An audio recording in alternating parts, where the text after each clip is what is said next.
So welcome back to chapter 3. We're going to be learning objective 6 really quickly. So remember back in chapter 2 when we calculated frequency distributions and relative frequency distributions?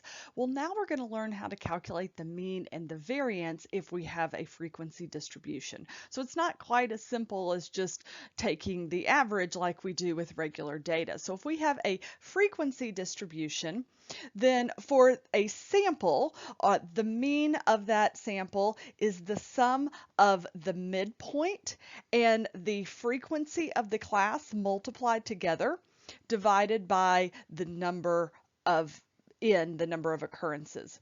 And then the standard deviation, or rather the variance, I should say, is the midpoint minus the mean squared, summed, multiplied by the frequency, divided by n minus 1. I know that's all very confusing. Again, we're going to work an example on the next point. So the thing is that m, when we talk about it, m is the midpoint of that class.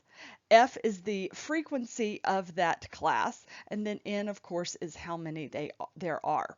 Remember, for the population, we're looking at mu. We use that Greek letter mu to symbolize the mean of the population.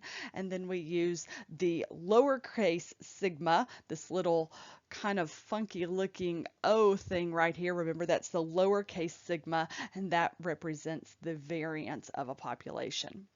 So then the standard deviation is just the square root of the variance for both the sample and the population. So let's look at some data and this will make more sense.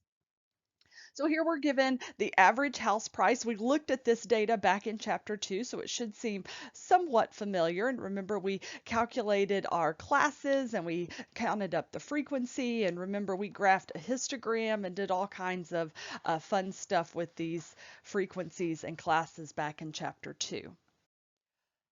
So to calculate First of all, to calculate the mean, we want to multiply the midpoint of each class by the frequency. So in this first class, that is 300 to 400, the midpoint is 350. And since there were four items of observations, rather, at 350, four observations in this class, I should say, 4 times 350 gives us that MIFI term that we were looking for of 1400. So we're going to do that for each of the classes. So for the second class, the midpoint's 450. There were 11 observations in that class. So 11 times 450 is where we get the 4950. So we're going to do that for each one of those. Of course, we can add all those up. We know that there's 36 observations. This is our N. And then the MIFI multiplied together is the 18,800.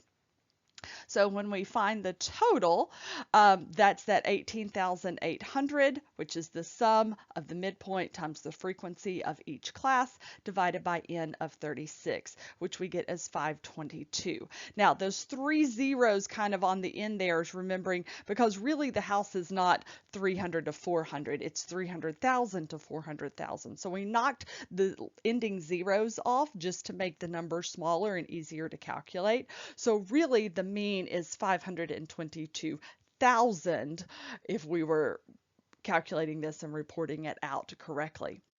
So then to calculate the variance, we have to take the midpoint, the weighted square from the mean. So we first find the total.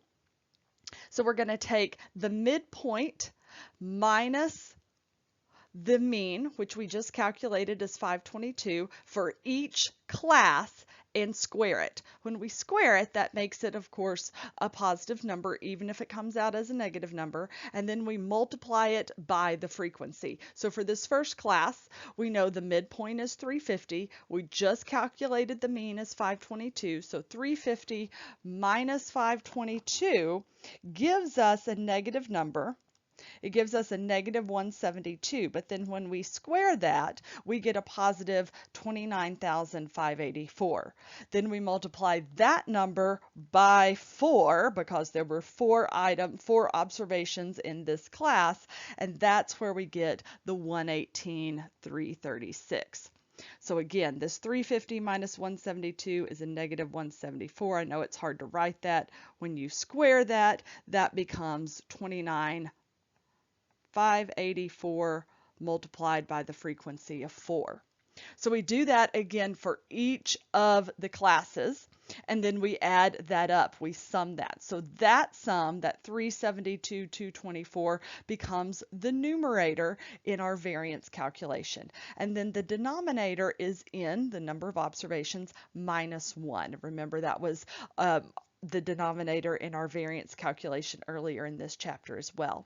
So that gives us the variance of 10,635. And then if we want to calculate the standard deviation, we just take the square root of that.